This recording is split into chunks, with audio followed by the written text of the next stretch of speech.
Hey, Sawboy here, and I am back from my hiatus, my radio silence, my MIA, my vacation if you will. I'm ready to start this YouTube thing up again. Now for me personally, I don't see anything wrong when you have a hobby and you take a moment away from that hobby. It keeps that hobby alive because it's something that you like to do and not something that you're forcing yourself to do, or not. It doesn't become a job that you're making yourself do. I never want this to be a job or something that I'm forcing myself to do. It's just something that I enjoy to do, so I definitely have more time for it, and I am pumped to be doing it again, especially now that we started the new year off with 2020.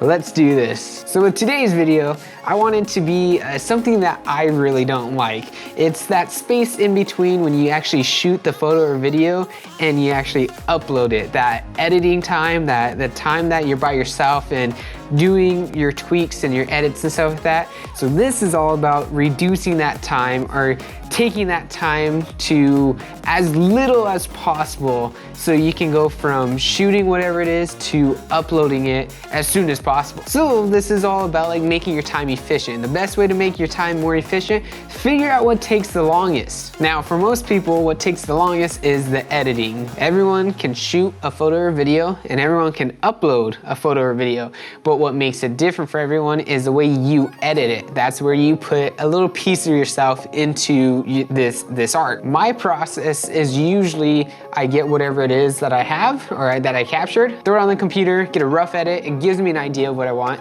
Then I fine tune the colors and everything else, and then it's the finer tweaks, and then it's done. So the goal to make your time more efficient is to get rid of or cut out as much time from this editing process as much as possible. And for me, a big way to do that is using picture profiles. If you can get your rough edit already straight out of camera right off the bat and not even have to do it on the computer, why not do it? For example, if you can set your colors, set your contrast, your sharpness, everything straight out of camera, there is no reason that you shouldn't be doing it or not using that potential from the camera, because then you're going to eliminate so much time from the editing process and being able to go from shooting something to uploading it that much quicker.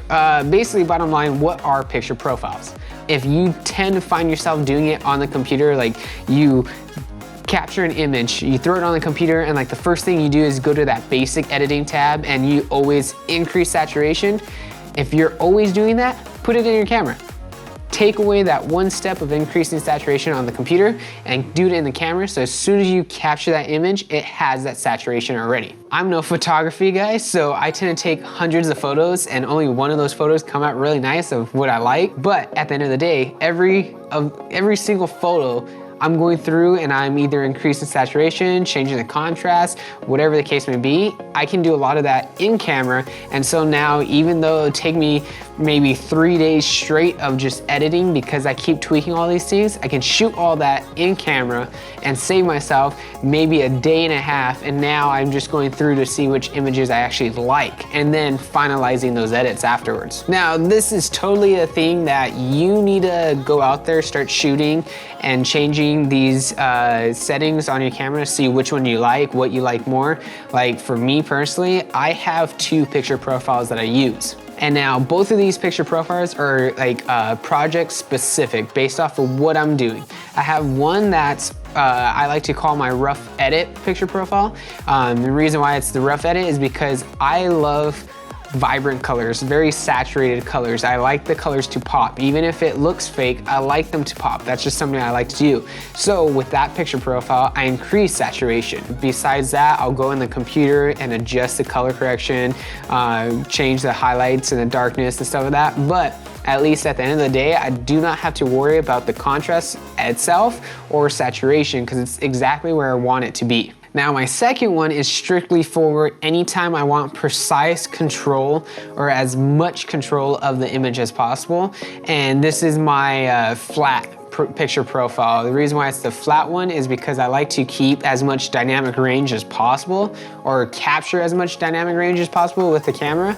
And so with this picture profile, I uploaded a cine style picture profile and also lowered the contrast, almost lowered the saturation to almost nothing.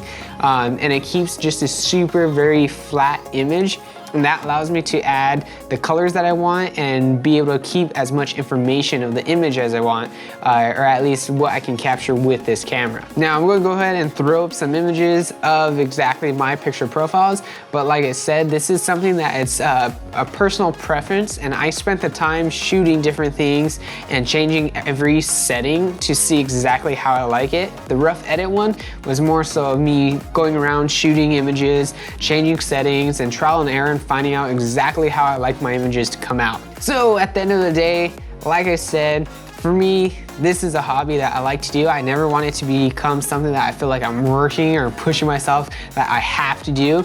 And I gotta say, for this first video of 2020 and first video of me being back, one of the things that I have a love-hate relationship is how much time you have to spend editing and doing these things.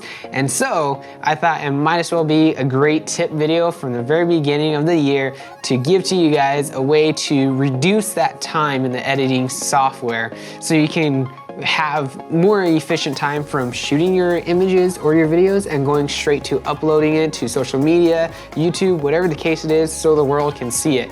Now I know this is maybe a little bit short, but like I said, quick little tip video, but I did want to say for everyone who's been stopping by the channel, subscribing to the channel while I've kind of been on my hiatus, thank you from the bottom of my heart. Like, that was one of the things that actually brought me back and wanted me to start this at the beginning of the year, was the fact of how many people and how much support that I've actually been getting when I haven't really been putting so much back into it.